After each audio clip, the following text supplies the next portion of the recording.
কিন্তু সেই 6টি সংগঠন ঠিক রোশন আকৃতি ধারণ করে নিজেদের অস্তিত্ব রক্ষা করবার জন্য তারা ঠিকই 6টি সংগঠন আজ ঐক্যবদ্ধ। ছিটকে পড়ে আছি আমরা সাধারণ শিক্ষক, ছিটকে পড়ে আছি যারা শিক্ষকদের ন্যায্যতায় কথা বলে, সেটি খায়রুন নাহার লিপি হোক, মাহবুবুর রহমান চঞ্চল হোক। আমি চরম সত্যি কথাটাই প্রকাশ করব।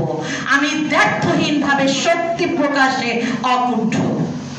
আপনারা সত্য প্রকাশ করতে গেলেই নারী হিসেবে আপনারা নির্যাতন শুরু করেন, নারী হিসেবে সামাজিক যোগাযোগ মাধ্যমে ফেক আইডি দিয়ে ট্রোল করা শুরু করেন।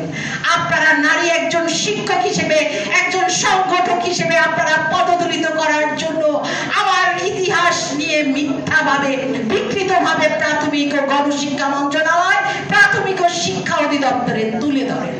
আমি আজ ঘৃণা ভরে প্রত্যাখ্যান করছি।